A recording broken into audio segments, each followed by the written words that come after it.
Welcome back to Book Dragon. Nope, darn, stop making background noise. Welcome back to Book Dragon Podcast, Book Dragon Banter. I'm gonna. Great. Shake it Good. off. Shake it off. Shake it off. Yeah. Yep. Reel it in. Welcome back to Book Dragon Banter Podcast, a fantasy-focused but not exclusive book podcast. We are three aspiring writers here to talk about books. We chat about tropes we love, what characters we love to hate, and everything in between. And today we are talking about some-mance, romance, and no-mance in fantasy books. So this podcast is rated explicit, not because we swear a whole lot, but because we talk about books that have explicit content, and we do get into them. So if you have someone with you who is not ready to read young adult books or older, we recommend that you listen with your headphones on. If you want to know what spoilers we might be talking about, take a look at the show notes to see which books are mentioned. And if you don't want to hear those spoilers, feel free to skip over that part and just move on. We are on to our discussion questions for romance, some-mance, or no-mance in fantasy books. And I'm going to kick us off with defining romance. For a fantasy book, what is romance? Are we talking about a knockin' boots scene in your books? Are we talking about hearts pounding and fingers brushing, but no explicit action on the page? Do those both equally qualify as romance, or is some of that some-mance or no-mance? What's your take? Well, I think that spice level is different than the concept of romance in a book. So to me, the romance can be as limited as just like some lingering looks or flirting, but that you could also go full on explicit sex scenes, and that counts as romance, especially if it's part of the plot of the characters presumably liking each other at least somewhat, or wanting to, deepen their relationship, and that the part of the plot is the developing relationship or the enemies to lovers transition. So spice level doesn't necessarily mean more romance to me. It's more like, is it a primary plot, or is it a subplot, or is it just a side thing of like, oh yeah, those characters are off in the alleyway and it's not actually that big of a deal, because that's not what the plot is about at all.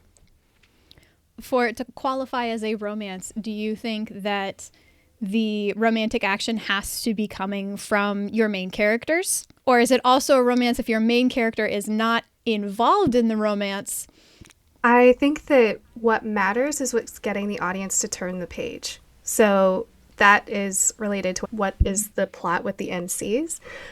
Yeah, I would say that to me, if it's not the main characters in the relationship, it's a lot closer to some-mance, even if there is a lot of romantic elements in the story. To me, a romance generally is the main character's journey towards love.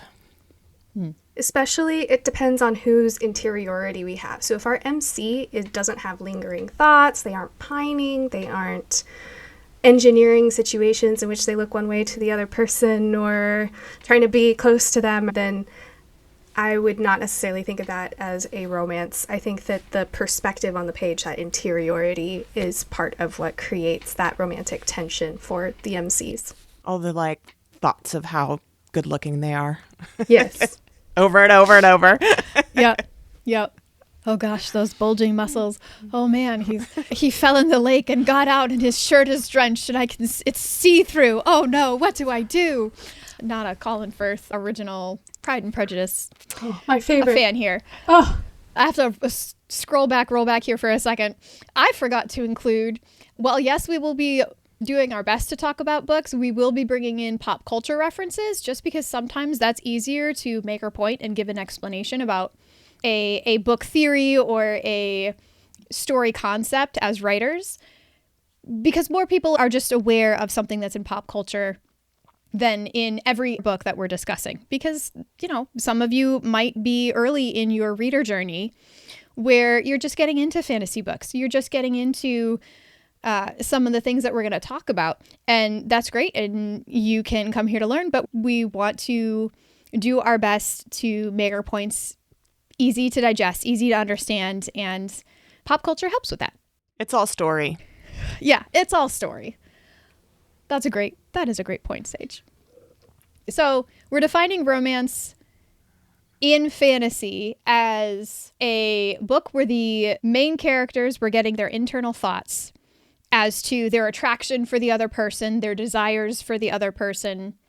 That is what's happening, and whether they get together or not, whether they have the HEA or it's a slow burn throughout a book series, it is still central to the main character's desires, that other person, for romance. Versus a some-mance is not the main character's central desire. There is something else that is driving them more strongly than their romantic or relational desires for another person, right? Where we've got another plot that matters more. I would say that it's not necessarily as much about their desire, because there might be points in the plot of a some-mance where the character's romance as the subplot is what's filling their mind the most. Like they might be like so obsessed over whatever just happened with the romantic interest, and that's what's taken over as opposed to the main plot. But more that there is a main plot that is driving the story, that is the primary driver to the storyline, and that the romance is alongside that. Whereas I think that romance means that whether or not they end up together, like that is the main thing with the story, that whatever else is going on is just there to help or hinder the relationship from happening.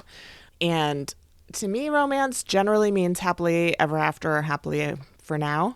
Is that more romantasy, where it's a combination of a romance novel with a fantasy setting? Is that the difference between romantasy and romance in a fantasy book? I don't know. Well, that starts getting into fantasy romance or romantic fantasy. Like what defines those two things, which then, now we have the genre term romantasy, which is a romance in a fantasy setting. So do we think romantasy is basically a romance story arc in a fantasy setting? Would that be how we would describe romantasy specifically? Yes, that's what I would describe a romantasy. In a romantic fantasy that then got squished into that one word. Versus, I think of fantasy romance where those are reversed. That's more likely to be a monster romance, or the setting of the fantasy is so strong. That's what comes first in your mind, and then the romance comes after. Except those are... I don't know if that's true, because those are monster romances. They are romances. It just happens to be a monster character. I do want to go back to our book examples for defining fantasy romance or romantic fantasy, particularly using Twilight and Fourth Wing, because we talked about this before, where Twilight, it's a romantasy. You can't take Edward out. You can't take the vampires out and still have a story. Then it's just Bella at a new school. That's the entire plot of Twilight if you take out Edward and Taylor Lautner. Name. Jacob. Oh. Thank you. Team Jacob. Got Edward, or you take out Jacob. And again, it's still just a new girl at a school. There's no fantasy. There's just no magic. A lot of rain. Yes. Yeah. Just a lot of rain. If Edward isn't in it, then there is no plot, right? Mm-hmm. Or there's a plot that's so boring, who would read it? You need that romance to make the story fun, right? To make it even a story. Versus Fourth Wing, you could take out Xaden. Like, you can have her show up at this school, try and survive, say every day, I will not die today, and there's still plot. There's still a whole ton of stuff going on where she's fighting for her life, where there's high stakes, even if Xaden isn't in the picture. So that one is, I would say, not just romantasy. That could be a fantasy romance where your fantasy is so highly there that it can do without the romance. I know it would not be as fun. Not everybody's cup of tea if Xaden wasn't in there. But there is still enough plot that it could stand on its own. I don't think it would be the blockbuster that it ended up being if you didn't have Xaden. Like the page turning element of some of the romance in some of these books, like excitement around the slow burn basically of the romance between the characters is like what gets you turning a lot of pages. But I agree, there is some really fun stuff about the trials to become a cadet and picking your dragon, and that scene where she walks through and all of the dragons are so huge and intimidating. Are they going to burn you alive? Are you going to claim one or two, or what's going to happen? And like he doesn't matter at all in that scene, right? That's an amazing scene. But if he wasn't in it, would as many people read? I don't know. I think that's a really great way of putting it. Which plot supports which plot? And in Fourth Wing, I definitely think that the romance supports the overall plot, which is the dragons, the war, and our main character staying alive. But in something else, I'm thinking of a dark romance. It's one of those like Persephone, Hades ones. Sorry, I can't think of the first one right now. But essentially, the plot in that only supports the romance moving forward. Just like with your Twilight example.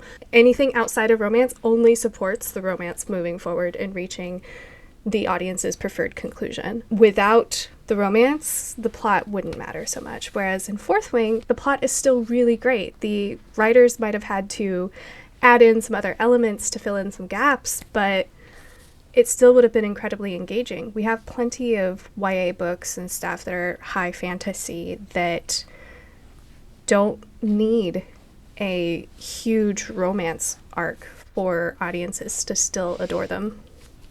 Yeah, I'm thinking a lot of Brandon Sanderson books might have the lightest bit of romance, and more because characters exist in a world where we do have relationships with each other, right? We might have a crush on someone or date someone or have an existing divorce or marriage or it's complicated kind of situation. So that makes for a real person, whereas it's not at all part of the plot. It's just making the world seem more realistic, the characters seem more realistic to have it. I'm particularly thinking his young adult trilogy, the Mistborn trilogy. Yes. I believe there's a little bit of romance in there. I read it a while ago, and the romance doesn't stand out to me at all. It's about the team of thieves and their plot and the magic. All of that stuff is what stands out to me so much more than any side relationship that happens. And same with The Way of Kings. There's some character romance in there very lightly, but you could take it out completely, and all it would do would be feel slightly unrealistic because nobody had a crush or nobody had a marriage or conflict between an ex-wife or whatever. A brother-in-law's wife, a widow. If there wasn't the brother-in-law's widow that you kind of had a crush on all your life, like that's a realistic thing, but it doesn't, that you could take that out and the plot would continue and everything would be just as exciting. Yeah. That was a very specific example, Sage. The brother-in-law's widow. One of my favorite characters. Yeah, one of my favorite characters in The Way of Kings. I think I read 3 of the books so far. I think there's 5 now, and I haven't read them all. One of my favorite characters is Dalinar, who's secretly like in love with his dead brother's wife. I haven't read it yet. Yeah, that was that specific. But it's so minor of an... They interact with each other. There's our spoilers. They interact with each other, but it's such a minor element that I would say it's a no-mance. Yeah. Which I think is a little bit funny because that's being in love with your brother's widow. That's the plot for some romance books where it's like, oh, but I can't because it means I didn't love my brother, or have I secretly been in love with her the entire time they've been married and that's wrong and I feel guilty. That's the plot of one of the Bridgerton books. I read that one. Yeah. Francesca. Not fantasy. Sorry, guys. That's a romance plot, but you're saying that was so minor, it could be written out and not be relevant, and the whole rest of the story was happening around it. Yeah, from The Way of Kings. I would say that it adds complexity to the character and adds character depth, but the plot won't stall without it, right? It adds complications because there are scenes where those two characters are together and you know that he has all of these feelings and you don't know what she thinks because it's through his point of view. So there is an added layer of complexity, but that's to make there be a little more conflict in the scene, right? It ultimately, and of course then you like the character, you want them to be happy. And so there's a little bit of like, oh, I hope that they end up together, or I hope they get to work this out.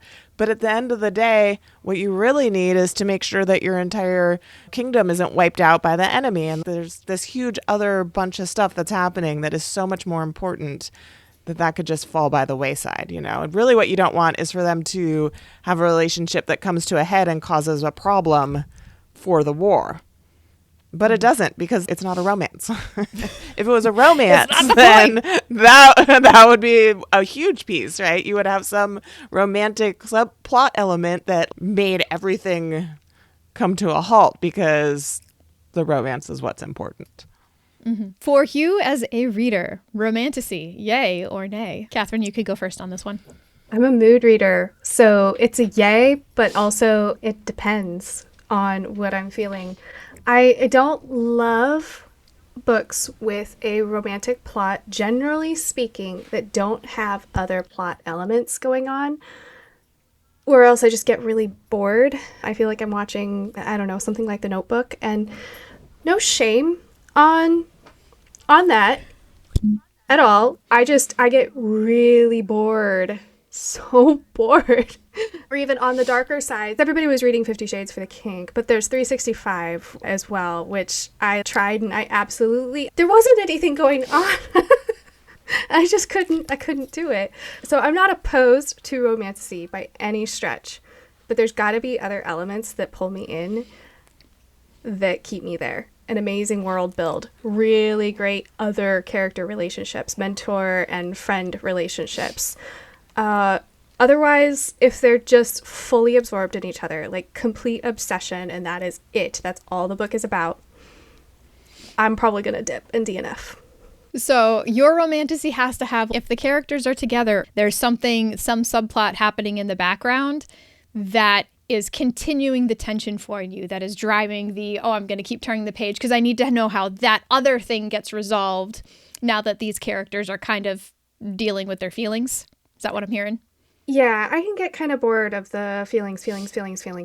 Not saying that I don't have my moments in which I enjoy that, to be fair. But if there aren't other things going on, like regular life stuff or some other important tension, then it feels unrelatable and unrealistic. It doesn't drive that tension for me as much. What about for you, Sage? Romantasy, yay or nay? So definitely a little bit is my mood for sure. What I'm ready to delve into in terms of complexity. But I read fantasy for the magic and for the world building and for the escapism. And while romance is a different form of escapism, generally, if that's what I want, I'm more likely to read a historical fiction romance or something along those lines if I really just want the romance fix.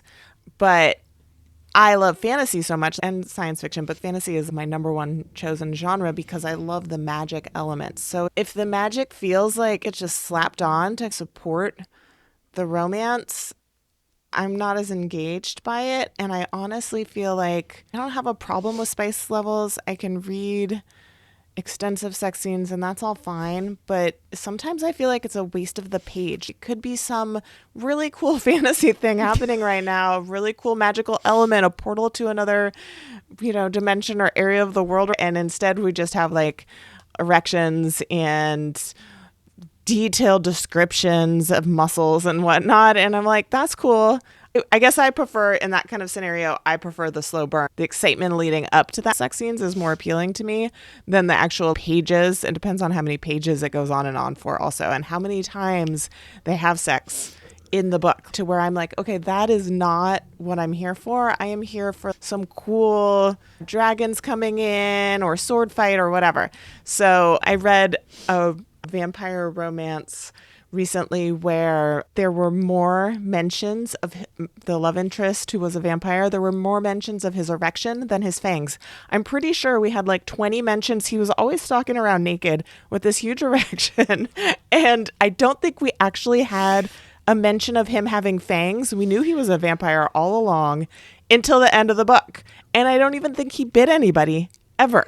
So like, That's a shame. To me, if you're having a vampire, if you're having vampire romance, like I think that there's biting during the sex. So anyway, that's like a whole other conversation. But the fact that it was like all of this is just a very explicit romance. The vampire thing doesn't even need to be in this situation. So I then read a totally different vampire romance called Bride by Ali Hazelwood, and that one was great. It has romance in it, it has sex scenes in it, but it's so much more about the complexity of the world of it's vampire werewolf and all the politics and all of that, and I'm there for that. Like, bring in the politics, bring in the reasons they can't be together that actually feel like real reasons, as opposed to just, oh, he's in the other room and we can't be together. That's enough of a reason to make it like a plot, right? I also really love there to be romance in the books, but I prefer it as a subplot. So I'm there for Romantasy if it's really well done. I enjoyed Fourth Wing. I enjoyed ACOTAR, but it has to be like enough cool fantasy build elements. I would say I do enjoy Romantasy. I don't think I'm a mood reader. I pick books up for very specific reasons. Generally, it's because I'm trying to find my next dragon fix. I very much enjoy Fourth Wing, much more for the dragons than for the romance. Well, that's fun. It is very fun, the spice in that. Vampires are or werewolves are not my favorite monster romance reads. But I have read, it's Evie something, Crimson Skies. It's a duology, but it's a dragon shifter romantasy where the dragons are aliens, technically, but aliens even to like this other planet that they're on with all the people that live there are elves, I think, that have been subjugated by these alien dragon magic. But it was really fun. It was a fun ride. I enjoyed those books. That feels like that's enough of the magic element, right? Like you enjoyed it for the cool world building and the dragons is what it sounds like. Okay, so yes, I enjoyed it for the cool world building and the dragons. I do have complaints, however. This is a series that they have nodding as part of their mating rituals. Nodding with a Knotting. I don't understand that this will end up in one of the other podcasts, but like I do not understand the desire to have another person's parts in another character's parts and them like balloon up so that they're stuck in there and can't come out. That just sounds awful and like the worst. So nodding will be a topic for another. Maybe I'll have to read other books that describe it better than this particular one. But also, part of the setup in that is very similar to ACOTAR in that the main character ends up with a different dragon at first, and it is a sibling of the, spoilers, one she was meant for, who is then she's stuck with in the second book. There's five, there we go, 5 dragon alien brothers. Also, it's Romantasy, but they're aliens. So does that make it sci-fi? Does that what do you even call it? But it is Romantasy because it's all made up. I clearly enjoyed this one enough to talk it. It was memorable and not in a hate it way. I have other books that I will passionately talk about. I am frustrated that I was let down. Another dragon book that I read recently that I will not name. The only redeeming factor was that it had good banter. I made it through halfway of the book because there was good banter. But I'm so mad and I DNF'd it because there was so much the author could have done with the world building that she just left on the table and didn't flesh out, didn't go into, didn't make relevant. Some of it was just straight up random and it pissed me off, which is why I got DNF'd. I like dragons. I wanted more dragons. There were dragons that were supposed to be in this book, and we basically never, at least 64% of the way through that I listened to it, we didn't get to the dragons. So, because I believe this writer has potential, the second book to this series is coming out, and I'm just going to skip the first one and start it with the second one, where the main character has her dragons, and see if that's changed some things, if that's expanded the world building. Okay, stepping off my soapbox, end of rant. Did you feel like those sex scenes took up space where it could have been world building? Or it just was more that it didn't go as deep as into the world building as you wanted? The one spicy scene that I got to, as of halfway through the book, I didn't feel like it was a waste of space, but I did consider it completely unrealistic because the plot setup was they were in a brothel trying to get an assassin to attack them by making themselves make out and look like they're vulnerable. Got it. That says a lot. Yeah.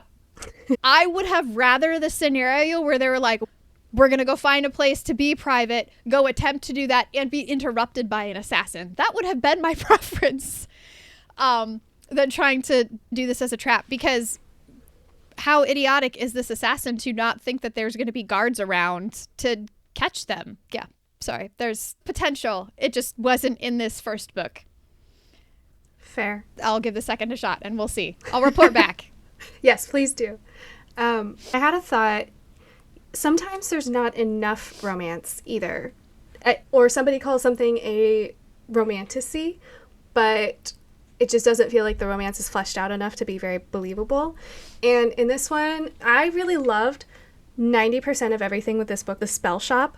I could have used a little bit more romance. And that's not a negative on how it was written or anything like that. I thought it was really excellent, but I wanted just a little bit more build to the depth of the relationship between the characters for me personally. Like, I walked away thinking that was so good. I just want a little bit more to feel fully satisfied.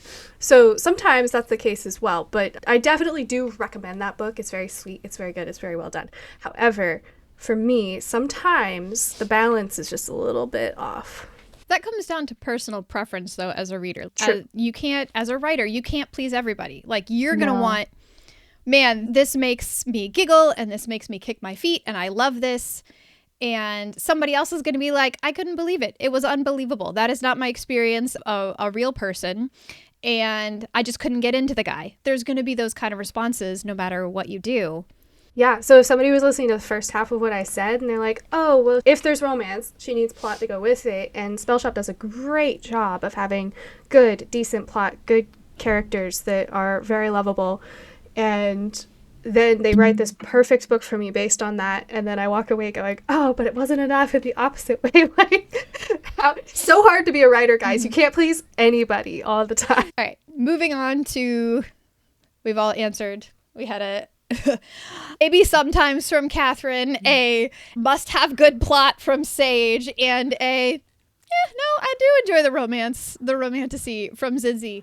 Moving on to, is romance still maligned? Do you think it's taken seriously now that books like ACOTAR and Fourth Wing have become such big money makers and movers in the book industry? Or are we still having the conversations where it's like, yeah, I'm a reader, don't ask me what I read? I think it's still evolving. When I was a kid, I remember my first experience with a romance novel was going to my friend's house and her mom having stacks of Harlequin novels in the closet, like high up on a shelf. She clearly loved them, read them all the time, but they were not out on the bookshelf. And yet her kid knew where they were, so we got some down and read them, and that was my first experience with a romance novel, but they were hidden away, right? And I think that, like, my romantasy novels are on the shelf alongside the other fantasy novels that I have and the science fiction novels and all the other books that I have. They're up there on the shelf, and I'm not embarrassed to admit that I read them, although I always call ACOTAR my guilty pleasure. So for me, it's still an evolving thing. And I'm less likely to gush on and on about a romantasy that I've read that I enjoyed unless I know the person I'm talking to also reads in that genre.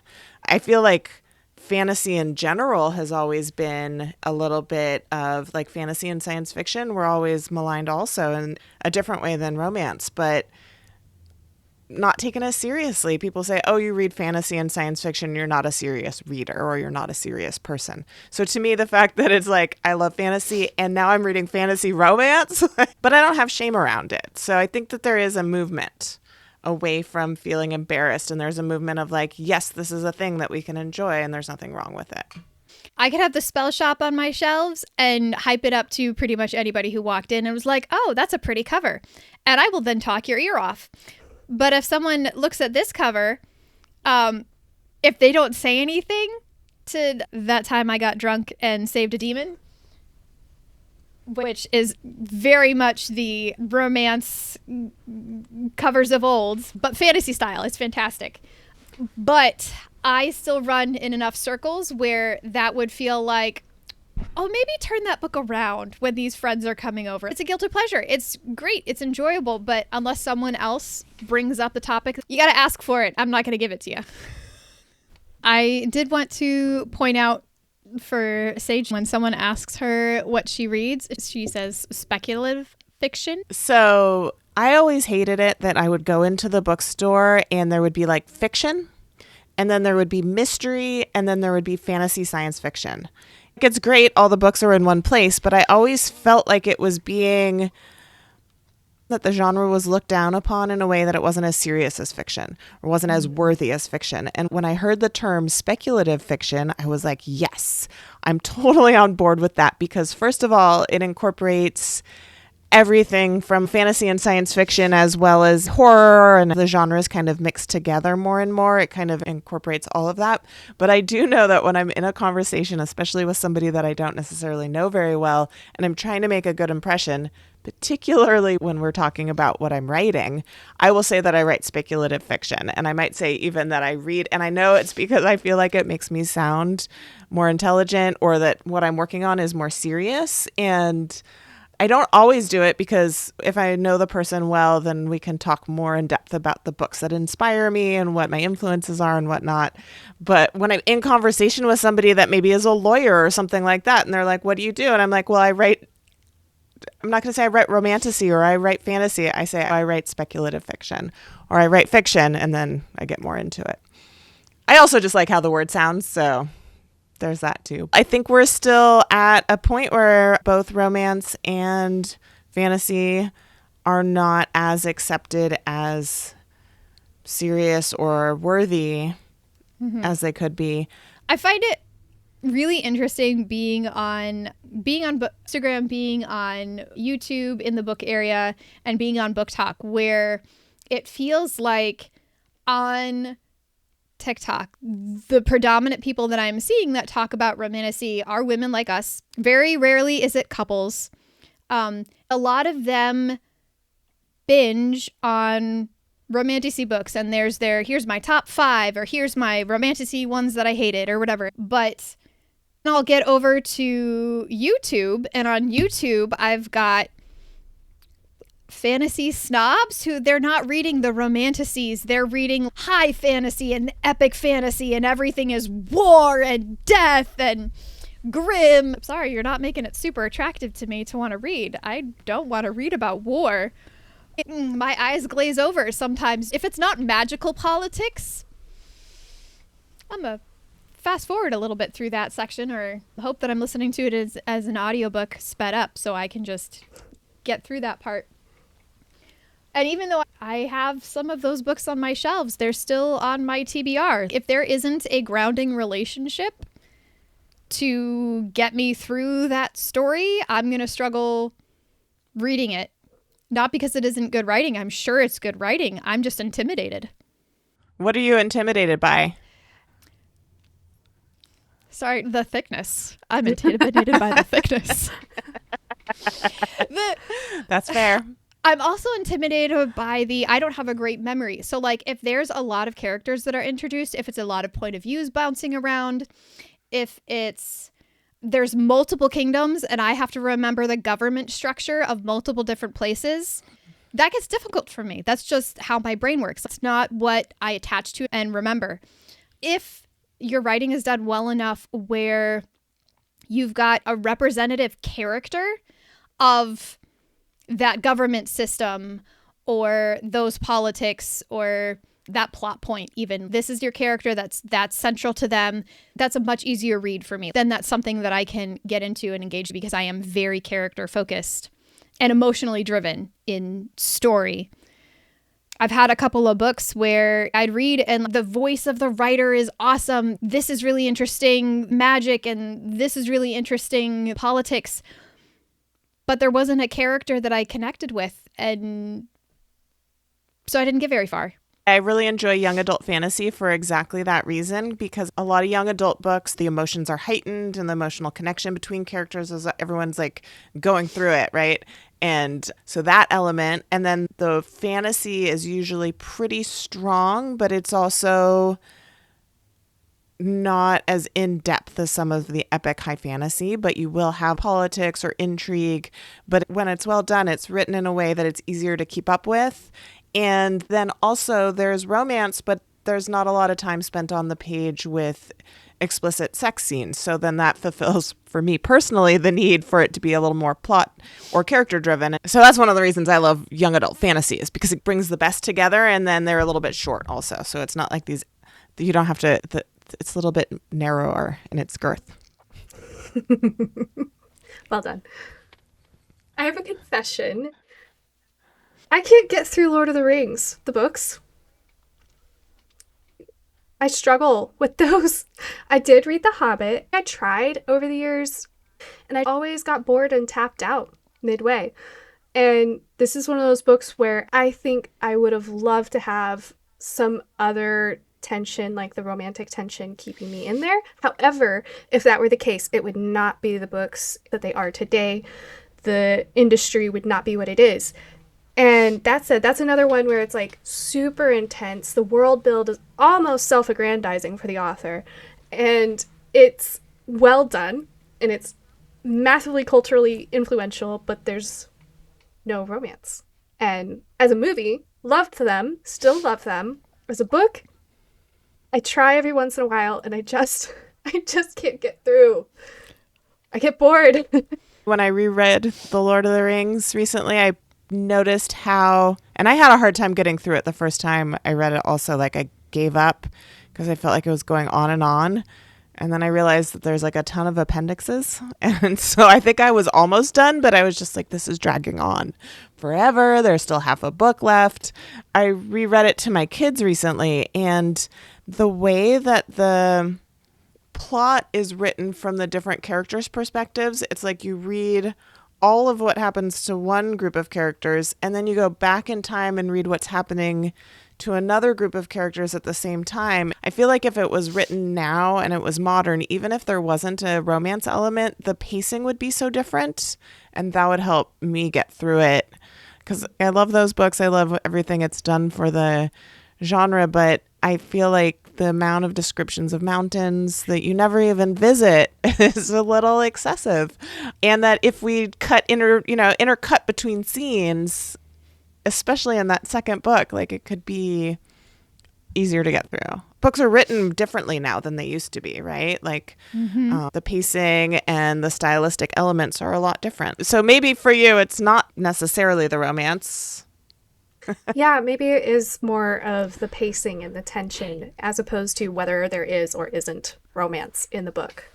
So that's a really excellent point.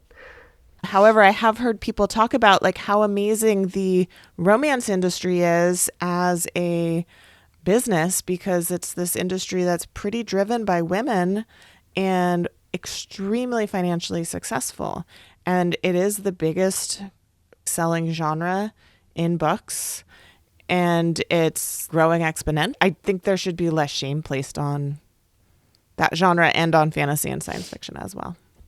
Agreed. Yeah. The fact that I read fantasy is almost as side-eye inducing as the fact that I like and read romance. People have even commented, I feel like you don't live in reality, and like, why don't you want books based on real things? And I'm just a little bit worried about the fact that you live in this complete alternate reality in your brain with the dragons and the magic and the things like that, but we don't have that in real life. Escapism does not demand reality, but I do demand relatability. I'd want to ask those people, do you go on vacation? Because fantasy, it's a vacation for my brain. Yes. And is financially much more affordable than a physical vacation to the beach, to the mountains, to wherever you want to go. And as a woman with a heavy mental load of my mental responsibilities, like my brain needs a vacation more often than my body does. Yeah, and you can also have the thrill of excitement without having to live through it, right? You don't have to go skydiving in order to get that thrill from what it feels like to be on a dragon's back flying through the sky. I would also argue that there's more to fantasy than escapism. That's definitely an element, but I also think, similarly to dystopian, that you can explore elements of society, elements of culture, elements of relationships from a place where you can reflect on how something that's happening in a fantasy novel is similar to something that's either happened historically or is currently happening at this point. You can have a discussion about it without taking sides on a real world issue. You can talk about things like racism, sexism, or classism, but base it in this fantasy world where you can almost make people think maybe something different than they would normally think because it's not the world that they're living in. So I think that there is room outside of the escapism, which is amazing, but there's also room to have like a deeper thought process around some of the things that we take for granted in our society. I was recently doing a manuscript evaluation for a sci-fi book. And one of the things that kept lodging in my brain, I was trying to come up with a way to explain one of my points. So I kept asking the people around me why they read sci-fi as opposed to fantasy, and why in general from society it has a less shameful rap maybe than fantasy has. And there's something about it being like more grounded in the realm of our reality's possibility. Like, I thought that was really interesting because, much like Sage, I like a filter between me and a lot of these concepts. And for them, they needed this realm of possibility that brought it, I don't know, made it seem relatable to them somehow. And for me, that's exactly the opposite. So, interesting. That is interesting. Here's something that I'm going to admit, but I'm a huge Star Trek fan. I always have been. Next Generation is my number one choice for Star Trek, and I love it so much. And one of the things I love is, well, there's a lot of things I love about it, and I've heard it called competency porn before, which just stuck with. I think like they're just so good at what they do, and they work so well together as a team, and all of these things. I know I really like that aspect of it, but for me, the science fiction piece a lot of times is, what does it mean to be a human? And if you don't have dragons and you don't have magic, and it is placing humanity in this other reality, but I like that you can take humanity and put it on other planets. And what does it mean to be a human in this kind of environment? But I always think of magic as being science we haven't discovered yet. So I would agree with that. So to bring this back around to our romance, Some-mance, and No-mance, the books that the plot is discovering what it means to be human, discovering what it means to be kind. Plots of discovery that aren't about discovering romance is a great potential plot for a No-mance. I think that's on my TBR, Monk and Robot, which is a cozy. Monk and Robot is the name of the series. The first one is Psalm of the Wild Built. Monk and Robot, because that's a super intriguing title, very unusual. I have it as an audiobook. It's very short though, so I'll get through it quick, but I had to pause because I'm trying to work on my own writing and I can't listen to other people's stuff or read other people's stuff when I'm working or it influences my voice. I can't stop reading other people's stuff, but I will switch genres. No, I can watch TV shows or do movies, but I can't read. I can't do people's words. Otherwise, it influences my things. Okay. Should we do our book recommendations? Yes. I'm going to go ahead and jump into mine, which is this one. I loved this. It is such warm hug. It is a cup of hot chocolate, even though it takes place on an island, which is the childhood home of the main character. There's a sentient plant companion. There's stolen library books that must be kept safe.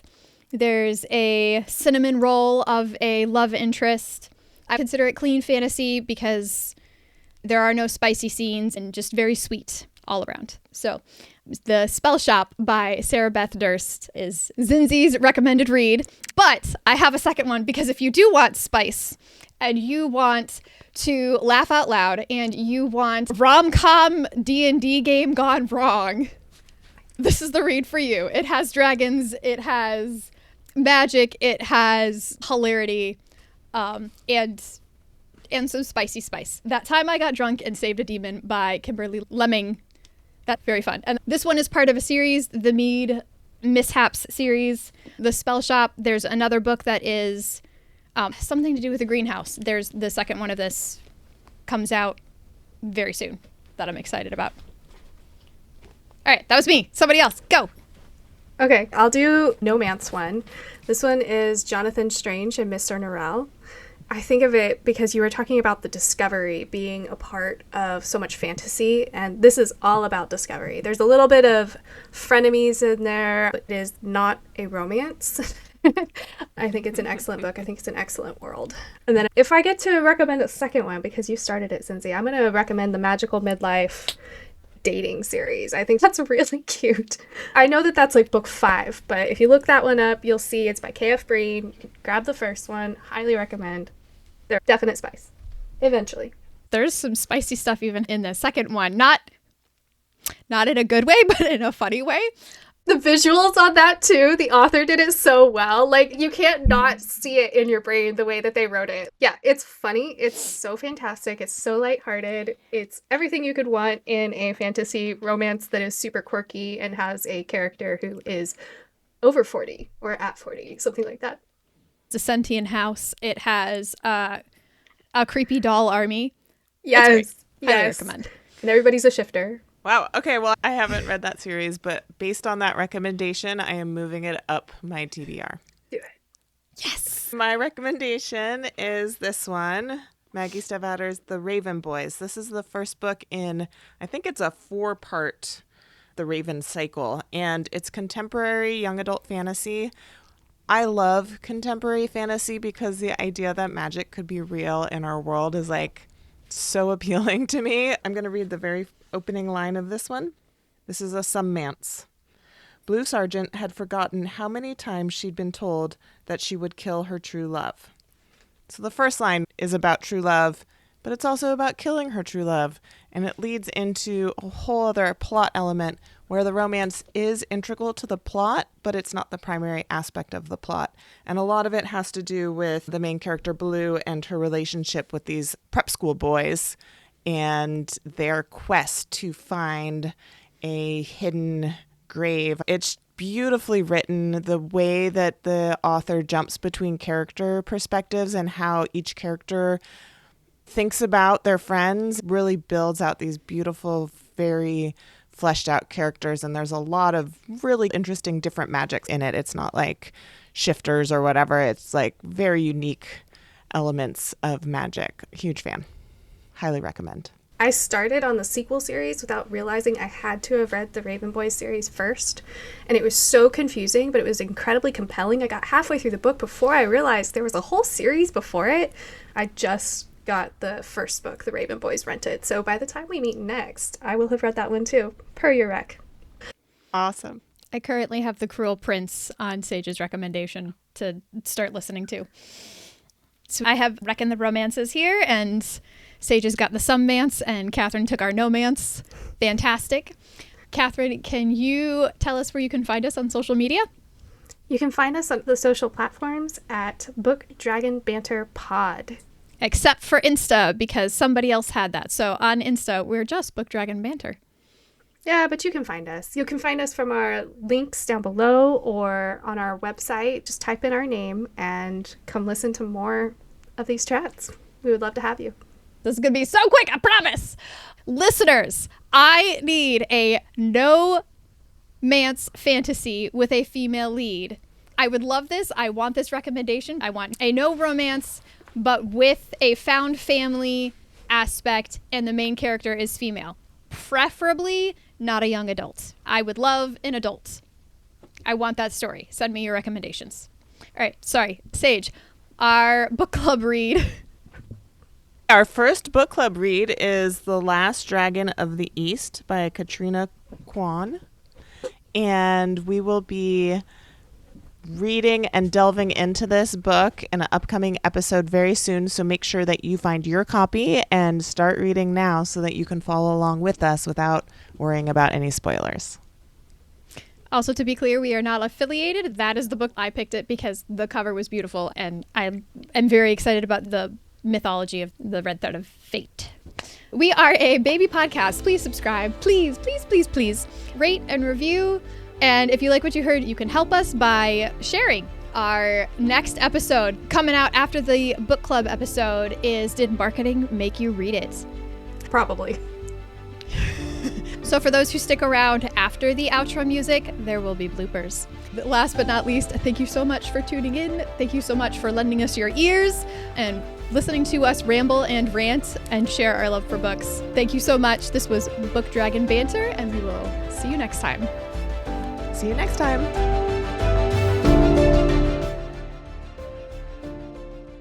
Can I really quick, are you still recording? Yes, I will tell you when I'm not recording. So just like anything else you want to throw in here, now's the time. Well, I just wanted to do my explicit thing one more time. This is an explicit podcast, and we are not going to talk super dirty, but we will cover adult books and get into some spicy stuff from time to time. So if you are not comfortable reading YA books or above, or you have listeners around that are not comfortable with that, then you should probably... Shit, I did it wrong again. We'll put that one in the bloopers. Yes. There will be bloopers. Yes. I know some of them might just be me and Catherine being like, how can we say this let's say this with our ASMR voice. I was just thinking that. As soft as possible. Welcome to Book Dragon Banter. Yes, well, and with Sage being like, we don't talk dirty, I almost replied, talked over. I was like, I want to talk dirty. What if I want to talk dirty? I wish you had. We You could just have to totally ask do an nicely. episode where we just talk dirty the whole time in our very lovely voices. That will be for subscribers only. Subscribers only ASMR, where we all use our dirty voice. Maybe we will do a really lovely breakdown of a very dirty book where we read extended passages in our lovely voices. Nice. I just Yes. read one for which that might actually work. Sorry, the cat sounds. Just don't touch me. Your dog whining for attention. And Sage's cat eating her plant. Yes. Love them. So I'm sorry, I have to pee so bad. Can you Go. give me a 1 minute?